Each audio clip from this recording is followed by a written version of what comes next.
Hey everyone, I'm getting a lot of questions about high RPMs on your carburetors. We've got an NT carburetor here. I get the stock intake manifold. What I like to do, your RPMs are sky high, you can't figure out why.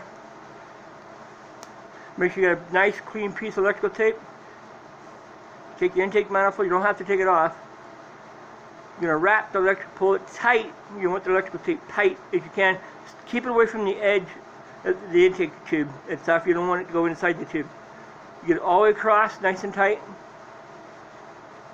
And then break it off.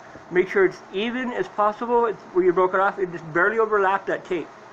Just a tiny bit, otherwise it will not fit properly. Now, if you have, sometimes I have the same problem with the HP carburetor. And what I'll do is, I'll take out the insert piece of the HP carburetor. Here's a knockoff version of it. But there is a plastic liner. It still helps seals up around the manifold, prevents any intake leaks, prevents your high idle. And you can't keep it. You can't figure out why. 90% of the time, that is going to be the major problem you're having, is an intake leak. This is being a pain in the ass to take out. Usually you can get them out of there. This one's no good. I'm not worried about it. I don't use this carburetor anymore.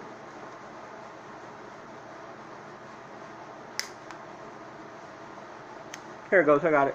Okay. I will take this out of the HP carburetor. I'll slide this over it slowly. Okay. See how it's over the top of the electrical tape? Then I'll take my carburetor. Then I'll put the carburetor on. Otherwise, it'll tear the crap out of the electrical tape. Then you gotta start over. See? Just like this. And this will help seal up the HP carburetor. Okay? It stops your vacuum leak. Most of your vacuum leaks have to do with that, and it comes back off. Then I'll take the NT carburetor with the electrical tape still, and I'll twist it on. See? It'll fit. Just make sure the tape doesn't get wrinkled up and pushed off. Sometimes it'll push the electrical tape off. That will seal the NT carburetor up, or the what is it called, speed carb, which is the same carburetor, just a different back piece on them, by the way. But the electrical tape gives it a complete seal around the intake tube, and your RPM, your idle will drop, so will the RPMs. Or sometimes some of the kits will come with this little rubber gasket, and they'll drop right in there.